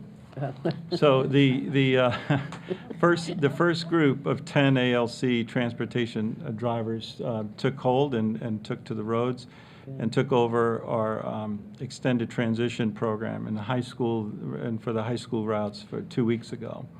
In addition, the second group of the ALC drivers began last week. That's an additional 10, so that's 20. And this allows more of our PCS drivers to run their elementary runs on time, and we've certainly recognized and saw the difference over the last 2 weeks. Additionally, a group of 8 new hired drivers began training last week, and 5 will begin training the following week. That's October 4th. And this is in addition to the 8 that hit the road, or I shouldn't say hit the road, but got onto the road and passed their driving portion of behind the wheel and were released to drive independently last week. So that's 28 at that point. And then we are also recruiting additional drivers and that flow, and I just want to thank again, a human resources department, because we are recruiting drivers. We're marketing our district in many ways. We're starting to get more and more folks stepping up for this. So, Mr. Herbeck, anything that you want to add to that? I would say no, but board members, we are taking a look, and I met with Mr. Hagwood yesterday, that we do still have some routes in the morning in the first slot that have to go back, call them double back routes, and we're really putting a lot of effort right now into eliminating those. And I think if we can eliminate those, I think parents, students, schools, everybody would feel a tremendous amount of relief. So we're pulling kind of all the stops within that we can with our own employees to try to find people who can cover those routes, who have the training and the appropriate credentials to drive those. We're also expediting the training program, the classroom section that we're doing in the evening times on Saturdays. So we're taking usually about a month long, and we're narrowing and trying to cut it into half, not behind the wheel. Those hours are the hours, but the classroom portion of that certainly could be done in longer chunks of time. So all of these things, plus many, many more things that we're doing to try to alleviate, and I see us getting to that point in the very near future. Also want to say thank you to Human Resources Department, because our substitute fill rate has increased by over 25% just in the last 2 weeks. As you know, board members, we took a chance and we said, okay, we increased the sub pay for receiving an additional $50 for the daily rate. It helped, along with our communications with our sub bank, where people are starting to come back and people are feeling more comfortable to come back and substitute in our schools. So we see this also improving. As you know, last week there was a new announcement. I think I was at the superintendent's leadership meeting in Tampa, or no, in Orlando, and the new Surgeon General, Dr. Joseph Ladapo, issued a new health ruling for all schools in the state of Florida.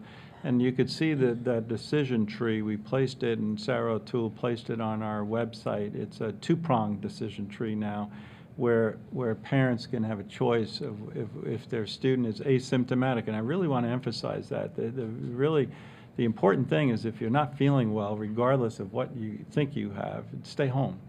And talking with Dr. Cho yesterday, and again earlier today, listening to him, I've heard a sense of true excitement in his voice, because things are going down as fast as they went up. And he said the hospitals are fine.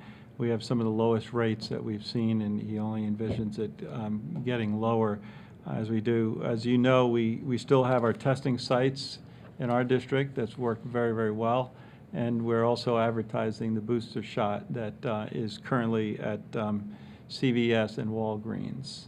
And so we're going to be communicating that, as well as I was on a call this morning with the county commissioner, Barry Burton, and others. So they're going to be communicating it too throughout our entire district. Any one of our employees, because we're a high kind of yield, what do we say, a high touch, a high contact occupation, anyone 18 or above can certainly receive that booster shot if they so desire to do that. But two things they continue to emphasize: if you're not feeling well, stay home, and vaccinations really truly are working in this community. I want to say thank you to the Stuff the Bus and the Pinellas Education Foundation. They collected about $10,000 in school supplies during their annual Stuff the Bus campaign. It's amazing, no matter what this community is going through, people still come out to stuff that bus. It's still a good time.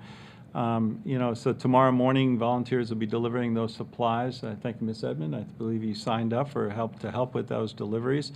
We thank you to the foundation, to 10 Tampa Bay will be with us, and all the people who donated to this wonderful efforts. And it's so different. In the past, we didn't deliver it, but now we're actually taking it to the next step and delivering it to schools and seeing those supplies reach the school. Last week was our annual Start With Hello Week in conjunction with the Sandy Hook Promise. This board has been such huge champions of Sandy Hook Promise. It's worked tremendously in our school district. Schools and students throughout the district will have special activities to make sure everyone in the campus feels included and welcome. We have a few photos that we're sharing. You could see them on the screen. Seminole Middle School built a smile wall where students were asked to write notes to their peers. Blyton Elementary School created a special signage inside and outside the school. Bear Creek students learned that helping someone is as simple as 3 steps. See someone alone, reach out to help, start with hello. I want to thank Donna Cecilian and Sandy Hook Promise and all the student services and school-based support and staff to work on this campaign. Not only the campaign during this week, but if you walk on our campuses, they are caring and nurturing places. I also want to very proudly say and thank Judy Vigu for her work, but really a whole lot of work and principals and teachers. We've had 22 Pinellas County School students named for the National Merit Scholarship semifinalists. This is the 67th annual National Merit Scholarship Program, which is conducted by the National Merit Scholarship Corporation. And the students were from Largo, Palm Harbor University, Osceola, St. Petersburg High School, and Eastlake High Schools. And students were among those 22 of 16,000 semifinalists across the country will compete for over $30 million in scholarship. Most of these students will receive full rides into university studies as you go. As you know, that the qualifier is the PSAT and MSQT exam that we provide in 11th grade. And it's one of those benefits of offering the PSAT in 8th grade, 9th grade, 10th grade, and to the students who want to. We had a tremendous increase in the number of students who selected and offered to take the PSAT this year in 11th grade. Those test dates are coming up. So wish our students luck, because they're in a high school, in middle schools, but there'll be a PSAT, SAT school day. This board has been so supportive of leveling that playing field for all students. They all have the same opportunity, and it's a great day. I want to, if you haven't noted, but over the years, Duke Energy has wanted to really try to help and capitalize on some solar energy. And I have a slide in here to show you what Duke Energy is currently installing, some large solar canopies at Johns Hopkins Middle School. Sometimes you see these canopies being shades for cars, but also fueling the electric energy into our school buildings. So we want to just thank Duke Energy and the school board, for allowing such a thing to take place and certainly supporting it. This is also, believe it or not, if you remember, Johns Hopkins is our special needs shelter during any type of evacuation due to hurricanes. So it's a special place to be in terms of storing up electricity if we so need to, and that's one of the reasons why Johns Hopkins was selected as a place. Additionally, about 100 students are working with art instructor to design artwork to place on the solar canopies for their support. So it's going to be a great event and a great structure when it's finished.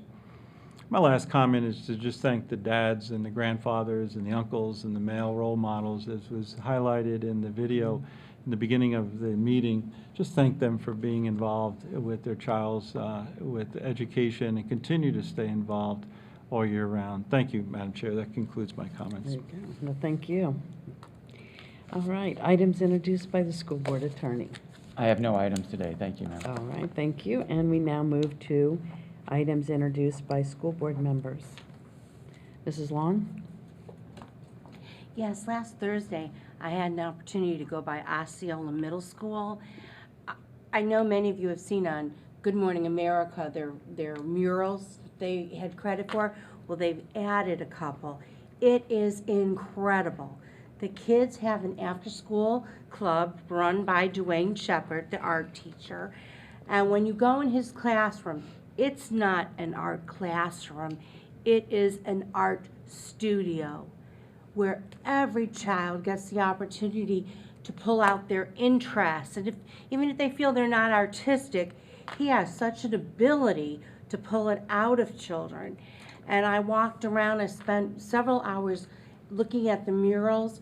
You would think that, I taught in middle school for a long time. They have a way of touching their little hands and, chipping the murals.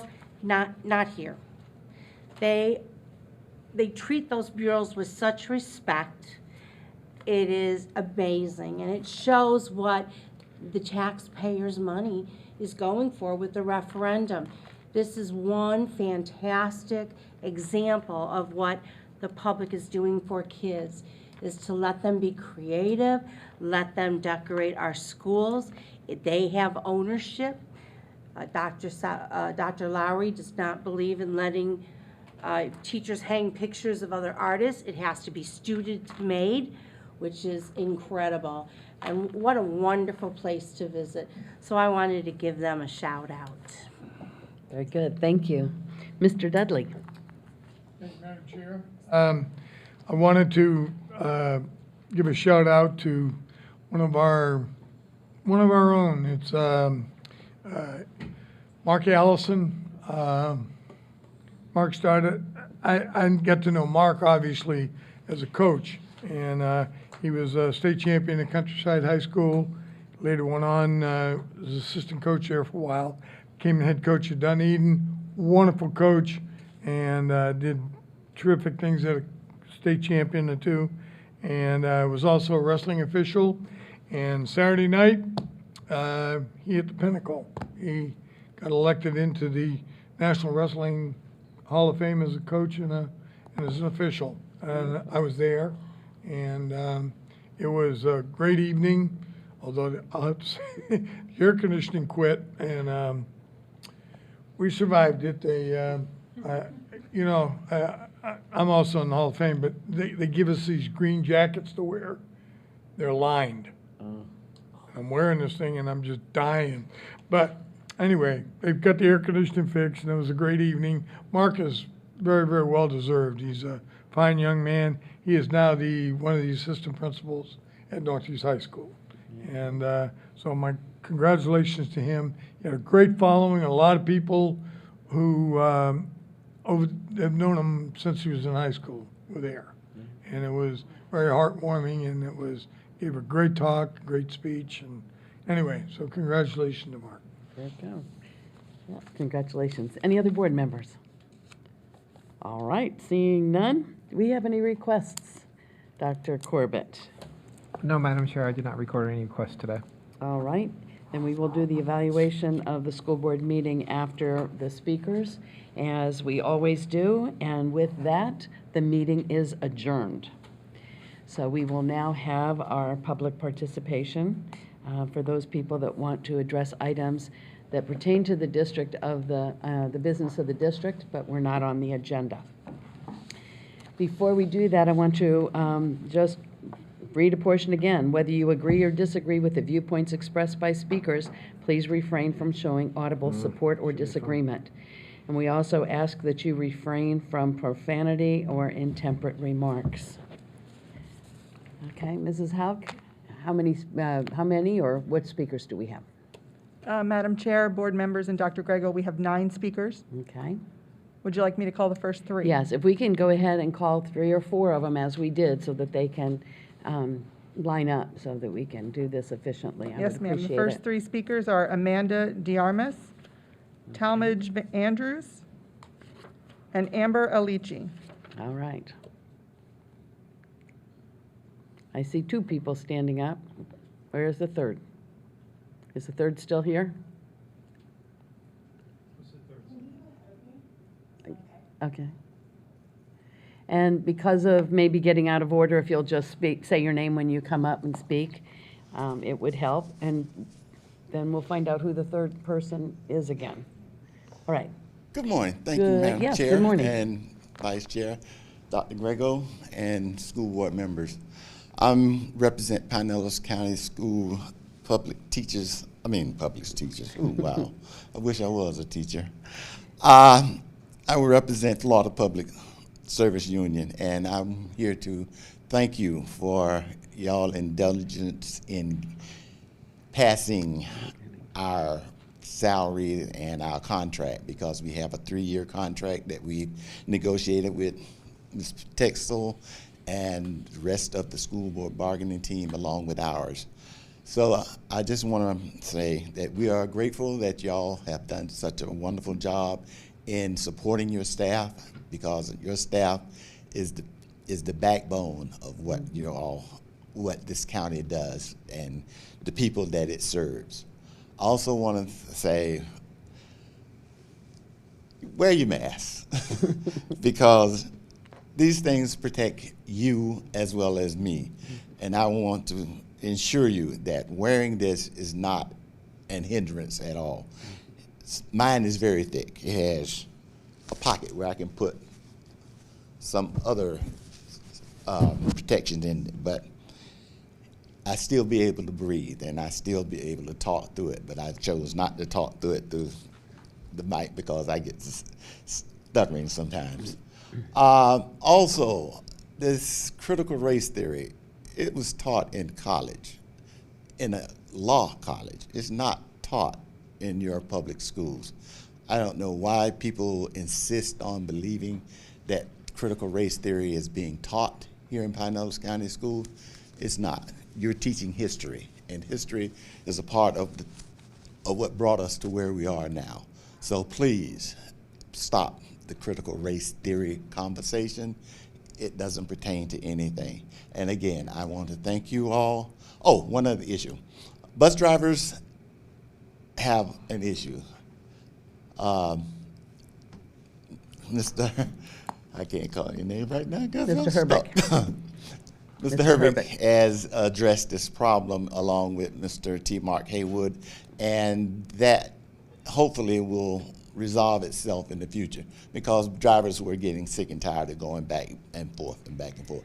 And that was their main issue. And you had about 30 to 40 of them here last school board meeting, and only 3 got to speak. So they want to make sure that, you know, everything is running smoothly. They have some other issues, but I'm not going to go into those financial issues up here now. Right. So though that and with the critical race theory, I want to thank Dr. Greco because he summed up everything that I was going to say. Yep. Please assure the bus drivers that we are working on it. Thank you. All righty. Good morning. Good morning. My name is Amanda. I am a first-generation American who grew up during certain points of my life with 3 bedrooms in 1 room with my brother and my mom. I was taken to Panama and Venezuela at a very young age, and I witnessed third world country. So it always gave me great pride to live in a land of opportunity. I grew up pledging allegiance to the flag of the United States of America under God, and all over the country, we have seen despicable acts by teachers, from pledging allegiance to transgenders flags, to giving extra credit to students for participating in Antifa, to actual pornography in elementary schools. CRT is a gateway to behavior like this. Political ideologies do not belong in curriculum. Marxism does not belong in our curriculum. As a minority with a daughter who is half white, what takeaway would she get? Oppressed or oppressor? Both are equally offensive. No one deserves to grow up with a lens of victim consciousness. It is criminal. The governor banned CRT, and you rebranded it and named it something else. It is in our schools. So while being under a microscope, please what would you refrain. do if we weren't paying attention? At this point, it feels like a deliberate attack on our American children. American pride is not illegal yet. To be American is to embrace many cultures, races, ideas, and to empower our children with opportunity. If we want to focus on any oppressors, it's not white people, it is people in power, elected officials who do not share my passion for liberty and for God. Every single public comment here was against it. You interrupted them, you made faces at them, you rebuked any approval of going against it, and then you ignored them by passing it. So who really are the oppressors here?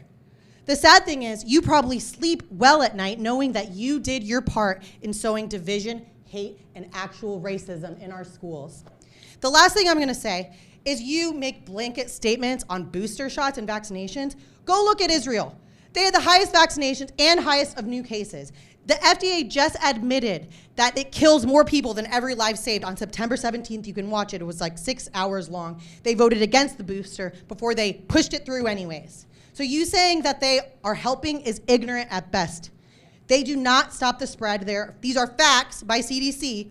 So you, Dr. Grego, are spreading misinformation. And the last thing I'm gonna say, 99.9973% is the infection survival rate of kids 0 to 19, masks or not. Wake up, You guys. Thank you. If the approval or disapproval continues, I will ask individuals to leave. I have said it over and over and over again. I'm seeing the hands raised, and that's great. You're letting them know that you're in support, but you must remain silent so that people can be heard. Our next speakers. Our next three speakers are Angela D., Renee Chia, and Nancy Velarde.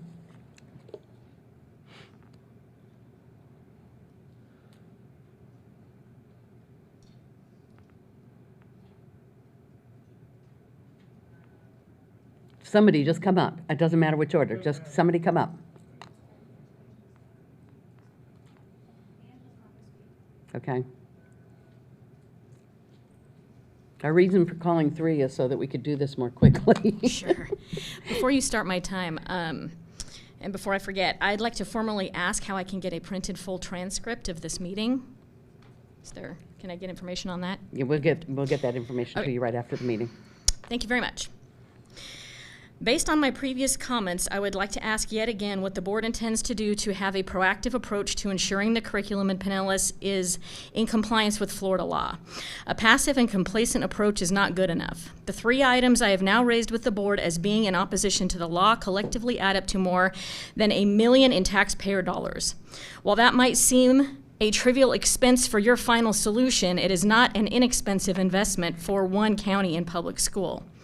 This is not an acceptable solution to me. Either shop around and find objective teaching materials devoid of this poison, or we the people might have to consider the solution being to disband public schools altogether and reimagine a world with parent-driven academic education. You know, when my son was in 8th grade, he came home from school one day and said, "Mom, this is so stupid. Last month they were teaching us that asexual meant a cell that can reproduce itself. Now they're trying to tell us that it means a person who doesn't like to have sex. A word can't mean two different things." Son, I agree. Your job as educators is important, but you are collectively failing at your one job. You spend all your time in childish fantasy land teaching incorrect English with all these stupid pronouns. He, her is silly enough, but they, them. That's just grammatically an abomination, and you should all know that. What are you doing? There are objective truths. If you throw an apple in the air and stare at it directly underneath it, I don't care how much you want to believe it can float, but you think you're a serious person when you try to convince people you don't have a black eye now. It's dangerous to entertain anti-reality rhetoric, and let me tell you why. Raise your hand if you thought the Taliban was going to be friendly and respect human rights this time, because they pinky promised. Show of hands if you were surprised when they started cutting off hands and hanging people in the town square. Who here believes they are not raping the women they just segregated in the schools? Accepting nonsense starts with you. You teaching the kids to believe what isn't true, you teaching the kids to look the other way. You teaching kids feelings are more important than facts. Speaking of looking the other way, what are you teaching in history? You know why looking the other way is dangerous, right? The kids you're supposed to be educating don't. Our legislatures had to specifically write teaching the Holocaust in school into the law. Why is that? Time to put childish things away. It's time to join reality. It's time to grow up. I know that will be difficult for the zealots in the anti-reality cult, but I will continue to be the apple reminding you. Thank you. Thank you.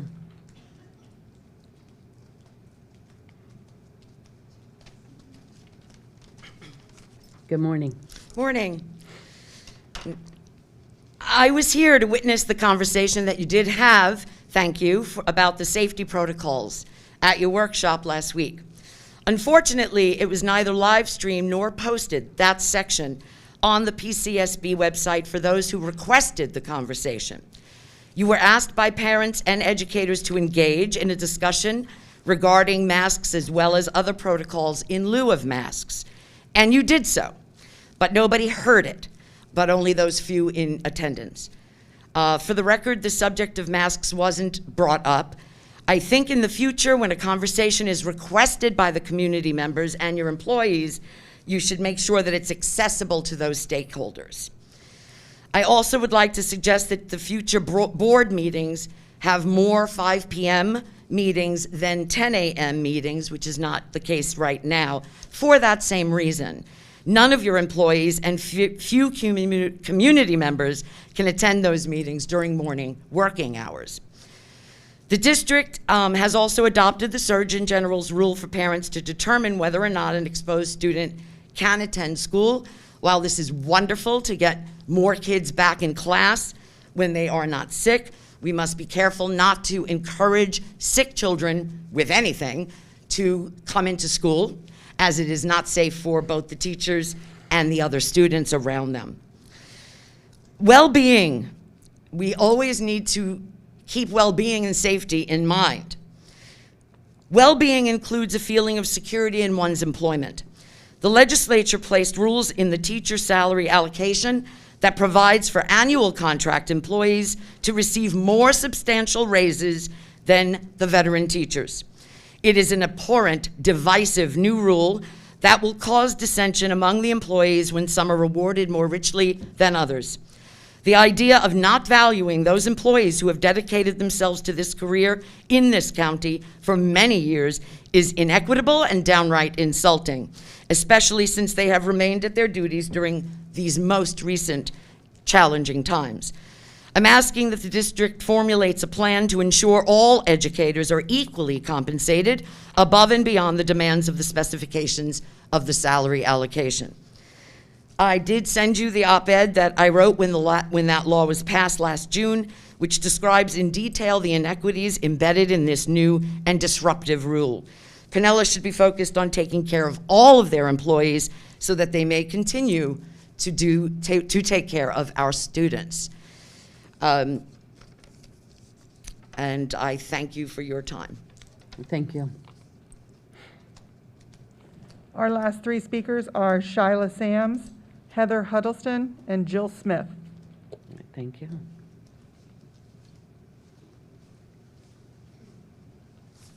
Good morning. Good afternoon. Right afternoon. You're right there. I just wanted to make an impact statement. I had to rewrite some things because my daughter is out there, so I'm just going to be brief with my time. I'm a mother of three here in Pinellas County. I have a son that attends St. Pete High School in its construction program. He's 16. And I have twins, a boy and girl, that attends Johns Hopkins. They're in the journalism program and also in the music program. I'm also a community advocate. I'm also a PTA mom and previously a former school board candidate of District 7. My profession is a nurse. Most recently, director of nursing of a 162-bed facility until the pandemic arose in 2020. My children were met with a challenge with the online format, and that led me to resign from my position. I had to walk away from a lucrative job that I had.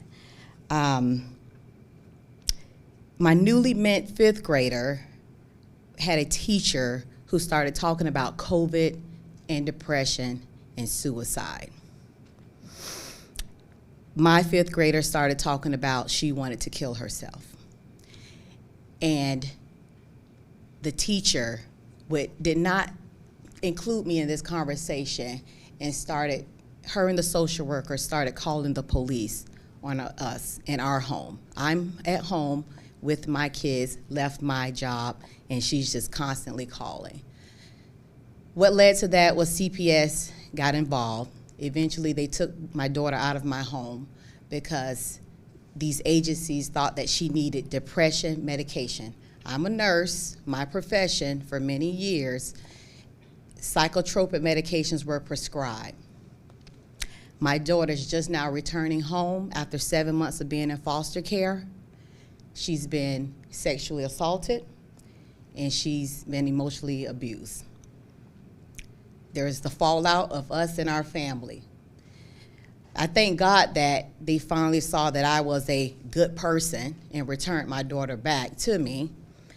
But I'm bankrupt financially and emotionally from what happened to my daughter and our family.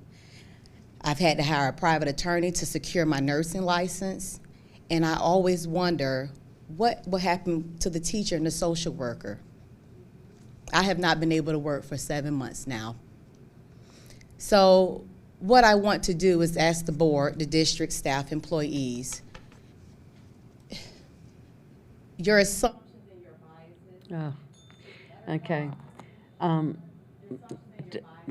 Just a moment. Dr. Grego, can we get her with a staff member that can It's actually... just a statement. Yeah. Just for 7 months.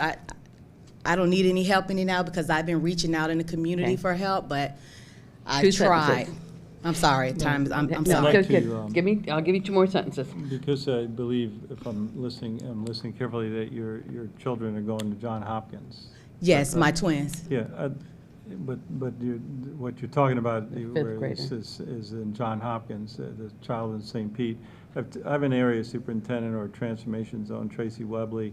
Okay. If you could please raise your hand. I'd like for you to speak with her. If you'd be But the so kind. CPS calls and the Bakerettes calls, they have to stop Right, because, right. again, I am bankrupt financially, emotionally, and I am pulling back the pieces of my family. Dr. Webley, if you could. Those assumptions, Yeah. your biases have to stop. Okay. Right.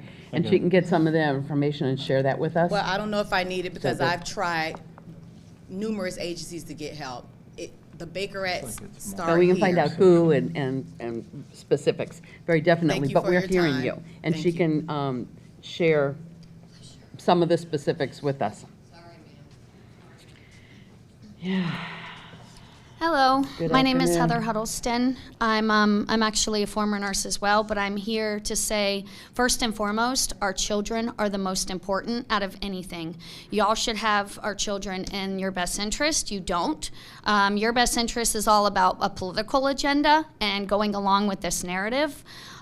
First and foremost, our kids should actually be taught reading and math and English and science and our true history, what really happened, not this 1619 stuff. Critical race theory is causing division within our schools, within our children. You're basically segregating people for unvaccinated and vaccinated or unmasked and masked. That's not how we win this. That's not how, we join people together. We need to become united. Not only that, I want to mention in regards to the pedophilia that is in the curriculum in not only Pinellas County, but Sarasota counties, Manatee counties, multiple counties, that has no business in our schools. Our kids do not need to learn about pedophilia. They don't need to learn about sex until they are way older, and that's something that the parents need to do.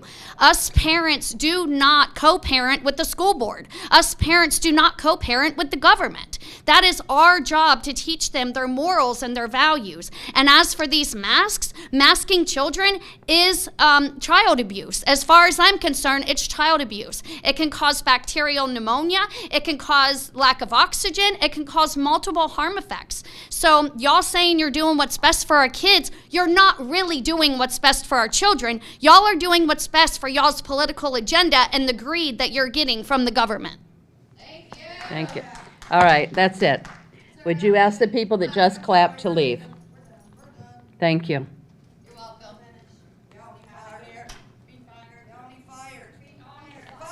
Goodbye. Good afternoon. Good afternoon to all. Jill Smith. We parents, the majority, and living in America, will and do have the right to decide on issues related to the education of our children. We will decide all issues related to their health, including whether we want them injected with dangerous and deadly poisons. They will not be forced to wear useless diapers to control them and hinder healthy breathing. We will not tolerate ungodly, immoral indoctrination of any kind, CRT, LGBT, socialism, communism, or any of the liberal agenda being shoved down their throats. You must keep ungodly agendas out of these innocent lives. Your job is to teach academics only and to protect our children from being harmed by others and bullying. You will uphold the laws of our Constitution and respect Governor DeSantis or face consequences. Thank you. Thank you. Thank you. Are there any other speakers? Our final speaker is Barbara Dumichel.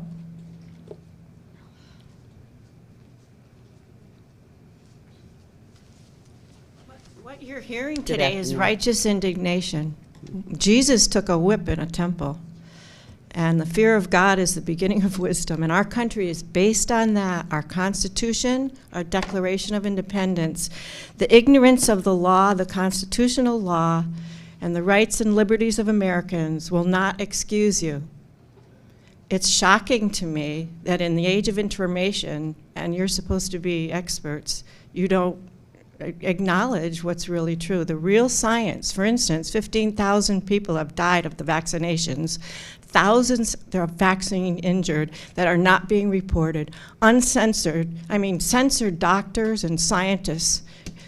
It's appalling to me that you're in a position that you're in and not even have a knowledge of this. So anyway, your mandates are not legal. They're going to be, you will face justice for it. You will be unseated unless you open your eyes. Any person who does not uphold their oath of office to comply with our national and state constitution is not recognized by we the people or by God. You should have the fear of God right now, truly, because, and you don't have a right to teach my child or my grandchildren all of this garbage. You just don't have that right, according to the Constitution, the state and United States. So I'll tell you what, I can't finish because we only get 3 minutes, even though everyone else on the board can talk forever. And I work, I'm a grandmother, I have responsibilities. It's hard for me to sit here for 3 hours and then just get 3 minutes at the end of the day. That's just not right. We should be first. God is exposing evil to remove it. Time is up for the corrupt. CRT is evil, teaching perverted sex education to young people and kids that are totally innocent and are pure and innocent, and you want to infiltrate their minds with this darkness? That is just weird. And I'll tell you something, masks, we've already told you. I don't know why you're not educated on it. We had an expert on this tell you that microorganisms sail right through any mask, cloth or paper. There is an agenda that is against our Constitution today, but it will not work, it will not stand, because Americans are good. We are a good country, our values are great, and protected by our Constitution, and you cannot take that down. Thank you. Are there any other speakers that have signed up? No, ma'am, there are no more speakers. Okay, that ends this portion as well.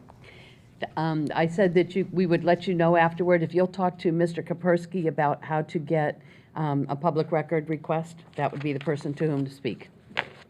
All righty? Thank you all for being in attendance.